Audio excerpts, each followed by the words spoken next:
Hello, my friend. Your call sign is Buoy. What does it mean? It's more related to my surname. How did war start for you? My war began in 2014 with the annexation of Crimea. I came to the recruitment office and joined the army as a private at that time. I served in the 23rd Motorized Infantry Battalion, then in 37, then again in 23rd. Then I joined the Dnipro 1 Regiment, served until 17th, and then I was a break, got married, graduated, and received a higher education in Chernihiv Military University. Graduated 7 months. It was a training program for officers. I finished my education in 2021. And in February, the second campaign started. Right there, on the 23rd, I got on the train in the evening and we left. Even on the eve of the war, you knew the war will start. I especially did not really expect it to start full scale. Maybe some kind of aggravation, but I did not expect a full scale. But still, there was appeal from the president that the operational reserve of the first line should appear at the military office. Because I live in Bucha and my military office is located in Zaporizhia, I took a train ticket, and on the evening of 23rd, I already got on train. A full-scale invasion started. Did you see shellings while moving on the train? I was passing and I read in the news, but I did not hear any explosions back then, because Dnipro was shelled actually on the first day. From there, I went to the military commissariat, I went to the 93rd Brigade, that is now in Bakhmut. I can't tell you where, as I do not keep touch with them now. I spent some time in 93rd Brigade, and in May I got to the 1st detachment of the 1st Brigade. And from there we were disbanded. I got here in the end of September.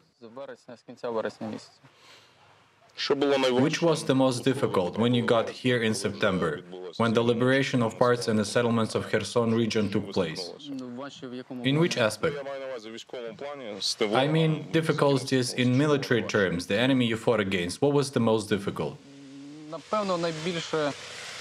The biggest thing is when we already were there, moving a lot, and the land was mined. Firefights are more common to us, but the mines were a big threat, and a lot of demining had to be done. Russian paratroopers were fighting against you there.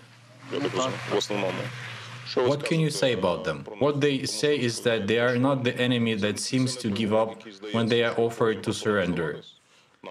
We were told that they prefer to blow themselves up but do not surrender. Did you come across them? We did not have an experience of such there. We didn't have any close combat situations and firefights with them. They kept these most prepared combat units to bring out their own subdivisions, therefore they did not fall back.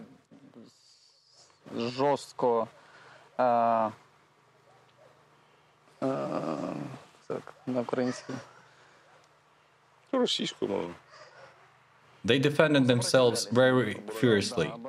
They resisted fiercely. They fought to give an opportunity to their units to retreat. They had newly mobilized units on reinforcement there. We also entered the positions that they were mobilized on September 28th. We found their belongings and phones. 2 days before, they were still on the move.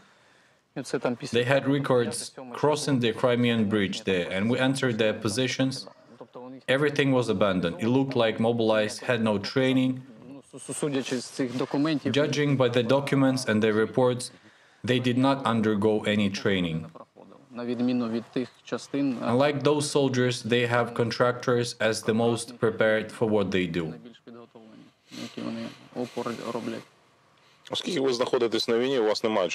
Since you are at war, you don't have time to monitor the news on internet. But after the escape of Russians from Kherson, the Ukrainian media said that there was an agreement, that Russians did not move just like that. What do you think? It's hard to say. It's possible. It is possible that there were some agreements, and I don't know. It's a tough question because we had no internet for more than a month in order to draw some conclusions. You need to have some information to analyze it and somehow come to conclusion. But in reality, they went from here. They left because the crossings were destroyed, because they were constantly hit. Why do you think? What was the key reason they left? The only place that was symbolic for them, the only big city captured, after February 24th.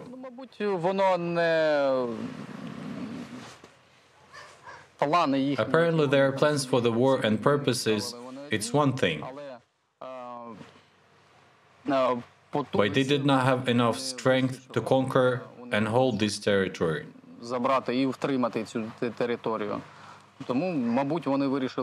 Apparently, they decided to move that other river banks to keep the land corridor because, as far as we know, the Crimean bridge was already attacked, and the troops located in Crimea will suffer from shortage of supplies because of that. For now, they have to hold the left bank of Dnipro to have supply chain left here to Crimea, which is strategic for them. And it is important that the Black Sea is also there. And the sea routes, which are very important for us as for country, both for exports and for importing goods, are there. What are the biggest possible logistical or supply challenges you are facing? All in all, it's not bad. The only thing that due to the weather conditions and the conditions of constant advancement, moving constantly, our belongings like sleeping bags, things like that, they wear out very quickly in the process. They wear out quickly and they need constant replacement.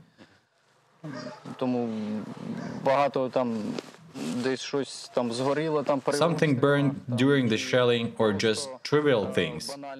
You have to constantly dig trenches and shoes wear out, and people need to constantly replace them.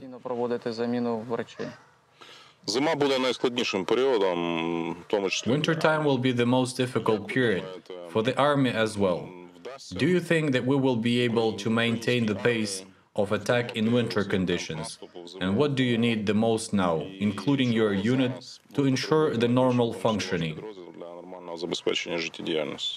Well, we started receiving winter clothes, shoes and winter sleeping bags. In my opinion, the way I look at this, it will depend on what would be the position, what climate, in which region. It is very different in each region, and each region has its own specifics. But in any case, I think camping heaters are needed, because there's constant advance and you need to warm up somehow. This is not a war back in anti-terrorist operation, when there were positions, they have been dug in, they have been there for 6 years. Everything was already equipped there and people were coming there as if everything is ready. Here we constantly need to build the positions on the go, and we have to build them from scratch. What you can say about the leadership of the brigade? From time to time we hear criticism that concerns the fact that awards are not always given to boys. So to say, there is not enough encouragement. Yes, there's really a problem that people serve for 9 months already, and there are people who have not received any awards. They were even wounded several times. And after being wounded, they should have time for rehabilitation. But the guys want to defend the country. They don't take this leave, but go back to the guys to help. Because they know that there's not enough people. because they know they need to protect the country, their children, their parents, from the Russians who came to rob us and rape our women and take our land. So the only request is that the people who really deserve should receive some kind of encouragement from the country.